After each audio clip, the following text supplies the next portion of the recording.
Hey guys, welcome back to my channel. और मेरा face कैसा, एकदम ऐसा लग रहा है सूजा हुआ। आइज़ ऐसे लग रही है जैसे नींद नहीं आई 4 दिन से। तो वीडियोस आई को ऑलमोस्ट 1 महीना हो गया है।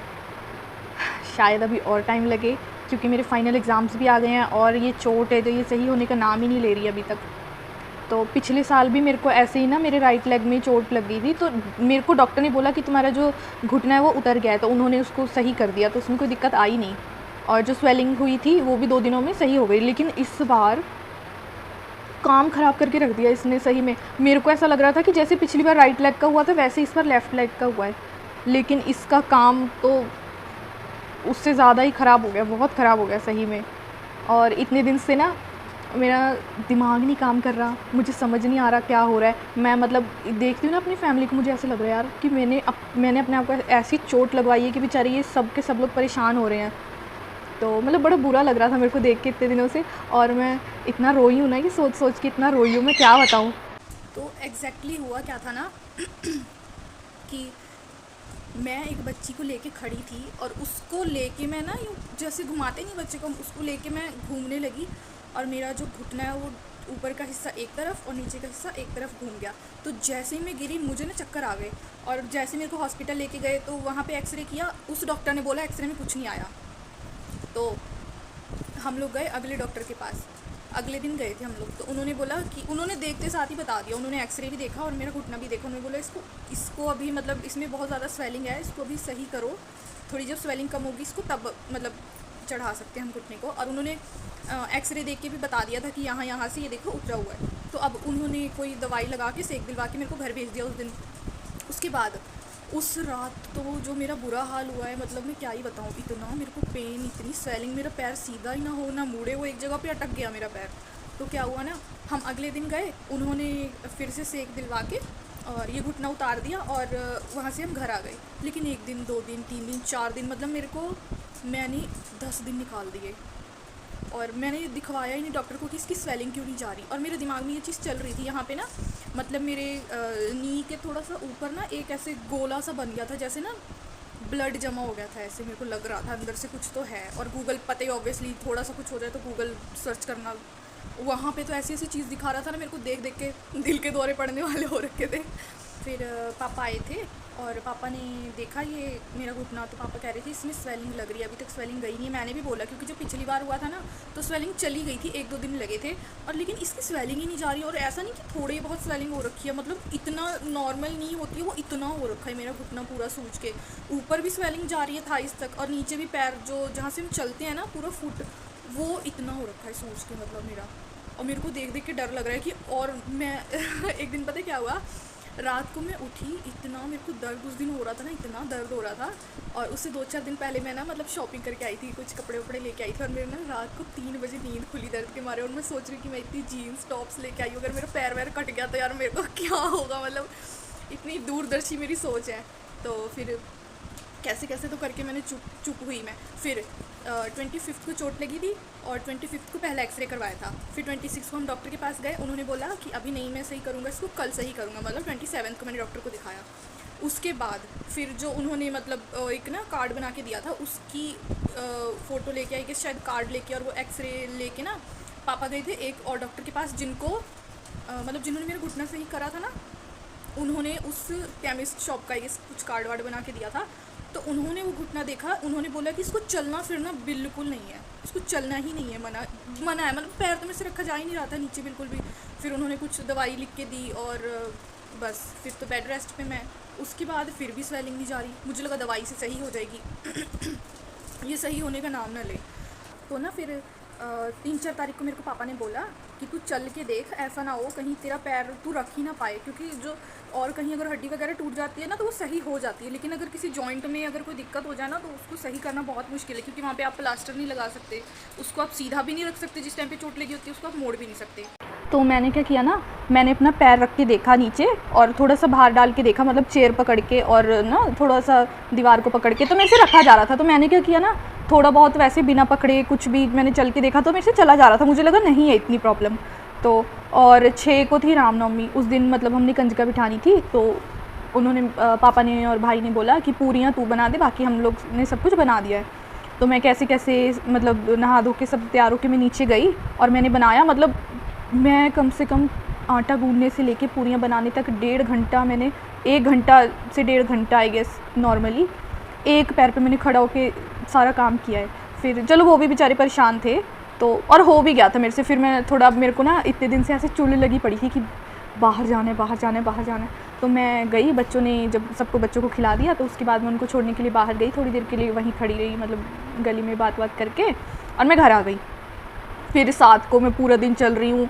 8 को सुबह मेरे को पापा ने फ़ोन करा कि मैं उधर हॉस्पिटल में हूँ और तुम उधर आ जाओ। मतलब भाई को फ़ोन किया कि तू उसको लेके और वहाँ पे आ जा। फिर हम हॉस्पिटल गए तो डॉक्टर ने हाथ लगा के बोला कि इसकी स्वेलिंग अभी गई नहीं है, मतलब 15 दिन से ऊपर, 10 दिन से ऊपर हो गए थे कि इसकी स्वेलिंग गई नहीं है, इसको दिखा के आओ, इसकी MRI कराओ, CT स्कैन कराओ इसका जाके, ठीक है। पहले भी बोला था डॉक्टर ने, बट हमने इतना सीरियस नहीं लिया कि शायद ज़्यादा हिल गई होगी हड्डी और इस वजह से स्वेलिंग ज़्यादा हो रखी है। फिर हम गए एक हॉस्पिटल और, फिर उनको दिखाया, उन्होंने भी हाथ लगाते के साथ बोल दिया कि MRI कराओ, CT स्कैन कराओ इसका। फिर MRI कराने के लिए हम किसी और हॉस्पिटल गए तो वहाँ पे पर्ची काटने में कम से कम 1.5 घंटा लग गया और मेरे को कार में बिठा रखा था कि तू बैठ यहाँ पे, हम लोग पर्ची कटवा के आते हैं, यहाँ इतनी देर कहाँ खड़ी रहेगी। और एक तो गर्मी का टाइम, ऊपर से गाड़ी की छत इतनी गर्म, ऊपर से धूप, मतलब 12 से 12:30 से 1 बजे के टाइम पे एकदम यहाँ पे, और मैं तो मतलब जलने वाली हो गई, अंदर बैठे बैठे आग लग गई मेरे को सही में। फिर ये लोग आए पर्ची कटा के, तो बोल रहे हैं आई गेस 12:30-1 बजे आ गए थे और उन्होंने बोला कि 6 बजे MRI होगा। अभी हम लोग फिर घर आ गए। घर आके तो जो मेरे को नींद आई है ना, मतलब नींद भी नहीं आई, मेरे को बेहोशी छा गई थी उस दिन, मैं जो सोई हूँ उस दिन। फिर 5 बजे मैं उठी, मैंने इसको बोला तो फ़ोन कर, तो पापा को फ़ोन किया कि पापा हम लोग जा रहे हैं, अगर आपको टाइम मिला तो आप आ जाना, नहीं तो हम करा के आ जाएंगे। अब हम गए वहाँ पे MRI कराने के लिए और उन्होंने मेरे को उस रूम के बाहर बिठा दिया। अभी मेरे को ना ऐसे, मेरा दिल ऐसे भर रहा है क्योंकि MRI वाला तो मैंने रूम भी नहीं देखा कभी तक, MRI होती कैसे, मतलब कुछ वीडियोस देखी है तो देख के ना थोड़ा डर लगता है जब तक अपनी बारी नहीं आती है। तो अब मेरे को इतना डर लग रहा है कि मैं क्या करूँ। फिर जब उन्होंने मेरे को मेरे से पहले भी एक का MRI होना था, तो उन्होंने बोला कि आप अंदर आ जाओ। तो मैं अंदर जाके बैठी और एक तो वो इतना भयंकर रूम ना, सही में इतनी बड़ी मशीन, ऊपर से पाइप जा रही है, नीचे से पाइप जा रही है, वो पूरा का पूरा कमरा वाइब्रेट कर रहा है और मेरी तो देख के हालत ख़राब हो गई। और उन्होंने बोला कि जब तक इनका MRI हो रहा है या तो आपकी मर्ज़ी, आपको अंदर बैठना है या फिर बाहर बैठना है। पहले तो उन्होंने मेरे को थोड़ी देर के लिए बिठा दिया। उन्होंने बोला, जब उसको मतलब लिटा रहे थे कि आप यहाँ पर बैठ जाओ, फिर जब स्टार्ट होने वाला था उन्होंने बोला आवाज़ आएगी, अगर अंदर बैठना तो अंदर बैठ जाओ, बाहर बैठना तो बाहर बैठ जाओ। मैंने बोला भाई मैं अंदर नहीं बैठ रही, मेरी तो जान जा रही है ये देख के मशीनें और वो पाइप इतनी बड़ी बड़ी जो है। तो मैंने बोला मेरे को बिठा दो बाहर। अब मैं बाहर गई, उस बंदे का MRI होने में आई गेस 15 से 20 मिनट लग गए थे। फिर मेरे को अंदर लेके गए।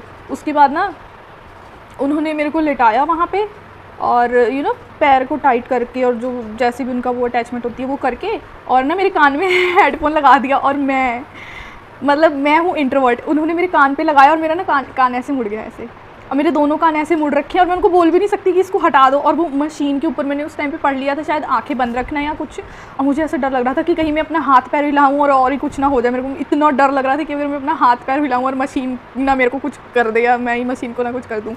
तो ना मैं ऐसे अपने हाथ दोनों ना एक के ऊपर एक हाथ रख के ऐसे बैठी हूँ, आँखें मेरी बंद है, कान मेरा ऐसे मुड़ा हुआ है, और मेरे को 10 से 15 से 20 मिनट हो गए बैठे हुए। और वो हेडफोन उन्होंने हेडफोन लगाया था ताकि वो मशीन की आवाज़ ना सुनाई दे। वो ऐसा वाहियात एक नंबर का हेडफोन, चल ही नहीं रहा है वो, मुझे सिर्फ मशीन की आवाज़ सुन रही है, गाना तो उसमें चल ही नहीं रहा है। और एक में चल रहा है वो भी बिल्कुल इतना, मतलब ऐसे लग रहा था 1% 2% पे उसको चला रखा है, बाकी मेरे को मशीन की आवाज़ सुनाई दे रही थी।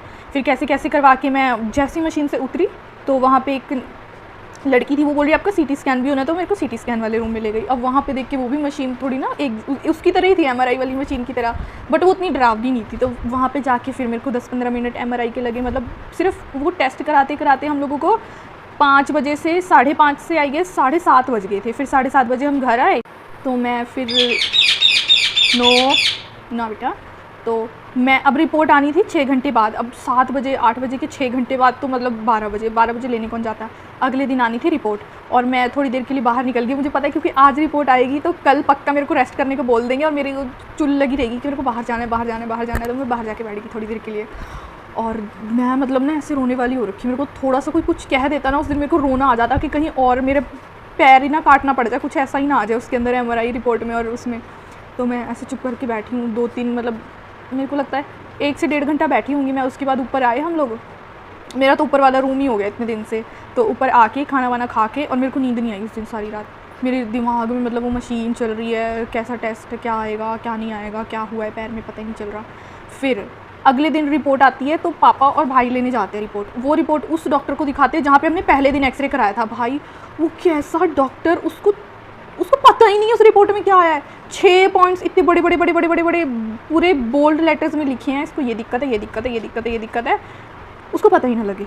रिपोर्ट उन्होंने देखी तो उन्होंने बस इतना बताया कि 2 फ्रैक्चर आए हैं पैर में, मतलब जो लिगामेंट्स होते हैं, तो वो 2 लिगामेंट्स में फ्रैक्चर आए हैं, बट वो छोटे छोटे माइनर से 6-7 फ्रैक्चर थे एक लिगामेंट में। इतना ज़्यादा मतलब दिक्कत थी, और मैं टूटा पैर लेके चल रही हूँ, मुझे पता भी नहीं है। फिर उन्होंने बोल दिया कि बिल्कुल बेड रेस्ट करनी है, पैर नीचे लगाना ही नहीं है। फिर वही मेडिसिन दे दी 2-4, पर 2 फ्रैक्चर भी नहीं बताए। सच में तो भूल ही गई, उस डॉक्टर ने तो 2 फ्रैक्चर बताई नहीं, उन्होंने 1 फ्रैक्चर बताया सिर्फ कि 1 फ्रैक्चर आया है। पर मैं फिर सोच रही हूँ स्वेलिंग क्यों नहीं जा रही, अंदर से तो ठीक हो जाएगा बट स्वेलिंग क्यों नहीं जा रही।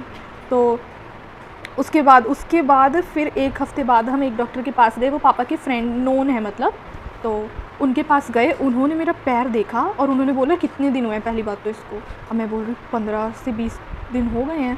तो बोल रहे पैर ख़राब कर देना था लड़की का तुमने, अगर इसको ना और लेट कर देते। कह रहे उन्होंने पैर देखते साथ बता दिया कि इसके अंदर पूरा का पूरा ब्लड भरा हुआ है, मतलब इतना सा घुटना और वो इतना हो रखा और इतना ही उसके अंदर ब्लड जमा हुआ है। तो उन्होंने बोला कि अब इसको लेके जाना पड़ेगा, इसको अभी के अभी निकालना पड़ेगा, नहीं तो ये जो इसका घुटना है ना, ये इसको सर्जरी ही करनी पड़ेगी ये निकाल के, और इसके अंदर नया घुटना डलेगा, सारा कुछ नया डलेगा। मेरी तो सुनते साथ हालत ख़राब हो गई यार, मेरा तो बुरा हाल हो गया कि ये अब मेरे में तो इतनी हिम्मत है नहीं कि मैं ये सर्जरी वर्जरी कराऊँ जाके कुछ भी। मेरी तो मतलब सुन के हालत ख़राब हो गई। और वहाँ पे ना मतलब साथ में एक दीदी थी, जब उन्होंने सुना ना कि इसको ले जाके, अब जब डॉक्टर ने बोला कि इसका ब्लड निकालना पड़ेगा अभी, नहीं तो अगर वो ब्लड इसके अंदर रह जाता और पड़ा रहता ना और 2-4 दिन हॉस्पिटल जाने से पहले, तो मेरा पैर कट ही जाता। मतलब सर्जरी करा के वो सारा ब्लड निकालना पड़ता, और जो ये घुटना है ये निकाल के और नया इसमें घुटना लगाना पड़ता। और मेरे में इतनी हिम्मत है नहीं। जब उन्होंने बोला कि अभी इसका ब्लड निकालेंगे ले जाके, और वो दीदी मेरे को ऐसे देख रही और मैं उनको ऐसे कर रही है, ऐसे मेरे को मत लेके जाओ, मेरे को डर लग रहा है। तो बोलती घबराओ नहीं, कोई बात नहीं। अब वो मेरे को लेके गए, ठीक है। एक तो भाई हॉस्पिटल जाने से मेरे को डर लगता है। वो लेके गए, पहले लिफ्ट से नीचे लेके गए, थोड़ा आगे ले जाके एक गेट खोला, फिर आगे ले जाके एक गेट खोला, फिर उसके आगे ले जाके एक गेट खोला। और वो रूम मतलब इतना भयंकर, कसम से मतलब क्या बताऊँ मैं, इतनी बड़ी सी, रुक जाओ बेटा, वहाँ पे ना इतनी बड़ी सी लाइट, एक इधर से, वहाँ पे गत्ते भर के उसके अंदर पट्टी, मेडिसिन, इंजेक्शंस, और वो पीछे कंप्यूटर्स लगे हुए हैं और उधर भी कंप्यूटर्स लगे हैं, वहाँ भी मेडिसिन, बैंडेजेस, सारा कुछ। मेरी तो देख के हालत ख़राब। और वो पतला सा लोहे का बेड, मतलब मेटल का बेड पड़ा था बिल्कुल बारीक सा। अब उन्होंने मेरे को बिठाया, वहाँ पे बोला आप लेट जाओ, ठीक है। अब वहाँ से आते हैं डॉक्टर, उन्होंने मेरे को लगाया बातों में। अब मेरे को इतना समझ आता है कि मेरे को बातों में लगाते साथ ये अपना वहाँ से काम शुरू कर देंगे। और उन्होंने ना मेरे को डर लग रहा है बताते हुए मेरे को। तो जब तक डॉक्टर अपना मतलब वो इंजेक्शन को है ना, नीडल को स्टेरलाइज़ कर रहे थे और वहाँ पे मतलब साफ़ कर रहे थे जहाँ से ब्लड निकालना था, तो मेरे से क्वेश्चंस पूछने लगे कि आप क्या कर रहे हो, कहाँ से कर रहे हो, आगे क्या प्लान है, ठीक है। उसके साथ उन्होंने ना अंदर इंजेक्शन डाल दिया। तब मेरे को इतना पता नहीं लगा, क्योंकि जब स्किन में इंजेक्शन जाता है तब इतना पता नहीं लगता। पर वो इतनी बड़ी नीडल वो पूरी की पूरी अंदर डाल दी उन्होंने। और ना मतलब मेरी हड्डी के अंदर वो नीडल डली ना, जैसे मेरी तो चीखें निकल गई सही में। और उन दोनों ने मतलब वो जो डॉक्टर के साथ थी उन्होंने मेरा पैर पकड़ रखा था, और मैं मतलब ऐसी चीख मार रही हूँ ना उस टाइम पे, चिल्ला रही हूँ ये छोड़ दो, बस करो मम्मी पापा ये वो, और मैं ऐसे चिल्ला रही हूँ। मतलब एक बार निकाला, मैंने कहा चलो शुक्र है निकला, नहीं दूसरी बार भी इंजेक्शन मेरे पैर में घुसेड़ दिया उन्होंने। और जो हड्डी में घुसाया ना, इस बार पिछली बार से ज़्यादा अंदर घुसा दिया उन्होंने। बाप रे, एक तो मेरे को चक्कर आ रही है ऊपर से, मेरे को इतना पेन हो रहा था ना उस टाइम पे। उसके बाद उन्होंने दो बार या शायद 3 बार इंजेक्शन लगा मेरे को अंदर लगा के, और इतना ब्लड निकला, मतलब ये जितना मेरा हाथ है ना इतना ही बड़ा इंजेक्शन था, इतना ही उसमें ब्लड निकला 3 बार में आई गेस इतना निकला था एंड वाले लास्ट वाले टाइम पे। उसके बाद जो उन्होंने मेरे को कटोरी दिखाई ना, कहते देख देख इसके अंदर क्या भरा हुआ है, इतना ब्लड भरा है। और वो मतलब देखने से ऐसा लग रहा था कि अगर ये रह जाता ना तो पूरा इन्फेक्शन हो जाता। वो मतलब इतना, उसको 20 दिन हो गए थे पड़े हुए। अब वो मेरे को दिखा रहे हैं, वो मेरे को ब्लड दिखा रहे हैं, मैं ऐसे बेहोशी की हालत में ऐसे पड़ी हुई है। मेरे को नहीं देखना नहीं देखना, मेरे को ऐसे आगे कर करके दिखा रहे, तू ब्लड देख मैं कह रही बेहोश हो जाऊंगी मैं। एक तो वो जो मेरी हड्डी में इंजेक्शन घुसा उसका दर्द हो रहा है, ऊपर से मेरे को खून दिखा रहे इतना। तो डॉक्टर ने पूछा होगा पापा को, मतलब डॉक्टर मेरे को वो निकाल के ब्लड, और वो चले गए थे, मतलब मैं नीचे थी, वो पापा के पास चले गए थे डॉक्टर। तो उन्होंने पापा को पूछा होगा कि आपको देखना है वो कितना निकला है, और 80 cc ब्लड निकला, मतलब 80 ml। तो वो बोल रही ये तो बहुत ज़्यादा होता है। और मुझे पता नहीं है, मैं इतना इन्फेक्शन लेके अपने पैर में, इतना मेरे पैर में फ्लूइड भरा हुआ है, इतना मेरे को फ्रैक्चर्स आ रखे हैं, मेरा लिगामेंट टूटा हुआ है, और मैं उसको लेकर चल रही हूँ। और मेरे को सबसे पहले आते साथ डॉक्टर ने ये चीज़ पे टोका था कि तू चल फिर रही है। फिर मेरे को लेके आए ऊपर। उसके बाद मैं तो ऐसे बेहोशी की हालत में, मेरे को उस चीज़ का दर्द इतना फील नहीं हो रहा जितना मेरे को वो ट्रॉमा वो चीज़ का दे रहा है कि तूने अपनी हड्डी में इंजेक्शन घुसवाया है। मेरे को इतना दर्द हो रहा है वो सोच सोच के। फिर सारी मेडिसिन लेके, एक उन्होंने नी ब्रेस दिया था, मैं आपको दिखाऊंगी वो नी ब्रेस दिया। वो मतलब पूरा थाइस से लेके और पैर तक, वो फुट तक होल्ड करके रखता है पैर की, मतलब टेढ़ा ना हो। डॉक्टर ने बोल दिया ये पैर तेरे को ज़मीन पे रखना ही नहीं है, बिल्कुल नहीं ज़मीन पे लगाना है, ये तब जाके ठीक होगा। फिर उन्होंने मेडिसिन दी, मतलब एक टाइम पे 5-5 6-6 मेडिसिन मेरे को चल रही थी। फिर घर पे आए हम लोग, और फिर मैं तो बेहोशी की हालत में चली गई उस दिन। मेरे को इतनी थकावट, इतना पेन हो रहा था ना मेरे को, जब वो पेन मेरे को पैर में टच कर रहा है ना, वो हड्डी के अंदर मेरे को पेन हो रहा है, मेरे को वो चीज़ याद आ रही है कि कैसे वो इंजेक्शन हड्डी के अंदर टच करते के साथ मेरी जान निकली थी सही में। उस दिन तो मेरे को रात को नींद आई नहीं, मतलब मैं कैसे मैंने निकाला है ना वो दिन मेरे को पता है। 2 दिन मेरे को इतना पेन रहा ना, इतना पेन रहा। फिर अब ठीक है थोड़ा सा। हम गए थे 8 को, MRI 6 को कराया था, 8 को डॉक्टर के पास गए थे। सॉरी, MRI हमने 8 को कराया था, और वो जो हमने दिखाया था रिपोर्ट आई थी 9 को ही डॉक्टर को दिखाया था। लेकिन जो हम लास्ट वाले डॉक्टर के पास गए थे, 4th डॉक्टर के पास, वो हम गए थे 14th को। तो उसके बाद 2 दिन तो मेरे को बहुत दर्द रहा सही में, और नींद नहीं आई मेरे को 2 दिन बिल्कुल भी। और इतनी सारी मेडिसिन, ऊपर से ये मई का महीना आ रहा है, और मेरे को लग रहा है पेपर आएंगे मेरे, मैं पेपर देने कैसे जाऊँगी, व्हील चेयर पे मैं जा नहीं सकती, मेरे को शर्म आएगी, मतलब शर्म आएगी मेरे को, पैर टूट जाए कोई नहीं, शर्म आएगी मेरे को कॉलेज जाने में व्हील चेयर पर। मैं पेपर कैसे दूँगी, मैं अंदर कैसे जाऊँगी, मैं क्या करूँगी, मेरे को सब देखेंगे तो क्या होगा। मतलब मेरा दिमाग इतना ख़राब हो रहा था ना इतने दिन से, और मैं बता नहीं सकती। मतलब जब तक मैं ये सोच रही थी ना कि ज़्यादा चोट नहीं है, कोई दिक्कत नहीं है, तब तक सही ही चल रहा था। और जब से मेरे को ये पता लगा ना कि फ्रैक्चर हो रखा है, इतनी दिक्कत आ रखी है, और स्पेशली जिस दिन मेरे को पता लगा फ्लूइड भरा हुआ है, मैं उस दिन ना इतना, मतलब मैं रोई हूँ ना, क्या ही बताऊँ। और मैं सोच रही थी कि एक होता है ना जब आपका सबसे लोएस्ट टाइम होता है, आपकी फैमिली आपके साथ होती है हमेशा, पर आप चाहते हो कि आपका कोई फ्रेंड आपको फ़ोन करके पूछे, कोई आपको मैसेज पे पूछ ले, कम से कम एटलीस्ट आपका पता लेगा कोई। मेरे केस में not even a single person messaged me और कॉल्ड मी, ये जानते हुए कि मेरे को इतनी चोट लगी है या इतना जो भी हो रखा है। एक बंदे ने, इतना होने के बाद भी एक बंदे का भी, एक भी फ्रेंड का मेरे को कॉल नहीं आया, किसी का भी मैसेज नहीं आया। और मेरे को मेरे किसी फ्रेंड का मैसेज नहीं आया। कॉलेज फ्रेंड्स का आया है मेरे को कि तेरे को कॉलेज जाना है, तू ठीक है कि नहीं है, कॉल भी आया उनका, ठीक है। बट मेरे स्कूल फ्रेंड्स, ना 1st क्लास से, ना 5th क्लास से, ना 3rd से, 4th से, 5th से, किसी भी एक सिंगल फ्रेंड का मेरे को कोई मैसेज नहीं आया, कोई कॉल नहीं आया। अब मेरे को इस टाइम पे ऐसा लग रहा था कि मैंने दोस्त के नाम पे, तो मेरे पास कोई है ही नहीं, कोई भी नहीं है मेरे पास दोस्त के नाम पे। और ये सोच के तो मैं रात को एक दिन, मतलब मैं 12 बजे मैंने रोना शुरू किया रात को। मैं इतना रोई हूँ ना कि मेरा इतने दिन से इतना मेरा बुरा टाइम चल रहा है, इतना बुरा टाइम चल रहा है। मेरे घर वाले इतने परेशान हैं, मेरे को कोई पूछने वाला तक नहीं है मेरे दोस्तों में। भाई मैंने क्या दोस्त बनाया, मैंने घंटा दोस्त बनाया, कोई भी नहीं, कुछ भी नहीं, ठीक है।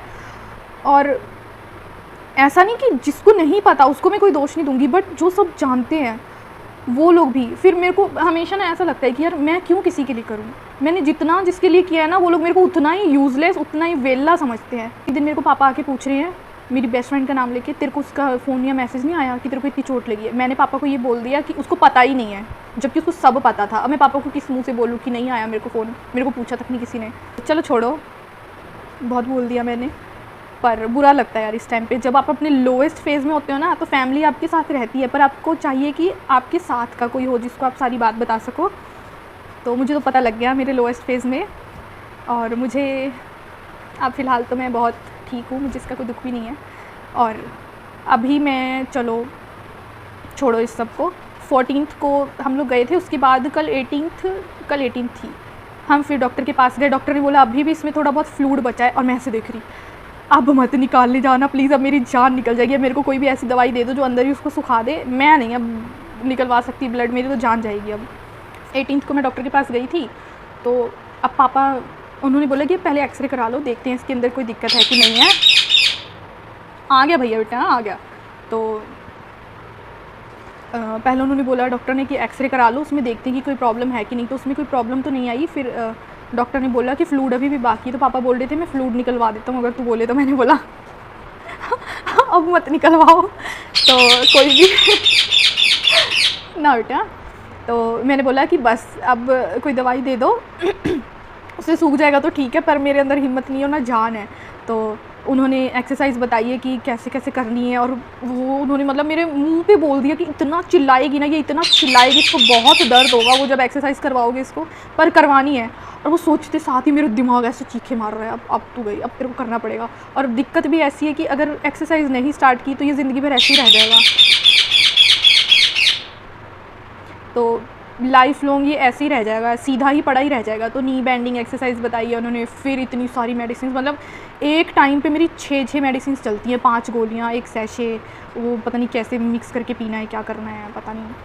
तो देखते हैं अभी। और उन्होंने बोला है कि एक हफ़्ते में एक हफ़्ता एक्सरसाइज करानी है और अगले एक हफ़्ते में इसको चलाना है, अगर ये नहीं चली तो ये पड़ी ही रह जाएगी मतलब।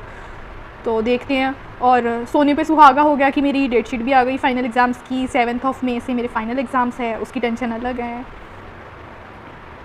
तो चलो देखते हैं क्या बनेगा। और आपको ये वीडियो अच्छी लगी तो लाइक शेयर एंड सब्सक्राइब कर देना।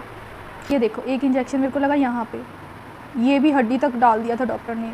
एक लगा यहाँ पे ना, मतलब यहाँ पे एक अजीब सा एक सर्कल सा बना हुआ था, तो डॉक्टर ने बोला यहाँ पे ब्लड क्लॉट हो रखा था आपके। उसके बाद ये पहले तो बहुत ज़्यादा स्वेलिंग हो रखी थी, अभी भी है इसके अंदर। डॉक्टर ने मतलब ऐसे ऐसे इसको हिला के देखा था, इसमें स्वेलिंग अभी भी है, और ये यहाँ तक मतलब ये पूरा स्वेलिंग हो रखी थी। और यही डॉक्टर ने नी ब्रेस दिया है, मतलब ये पूरा ऐसे ऐसे लगा के रखना है इसको, ताकि ये तुम्हारा पैर पकड़ के रखे।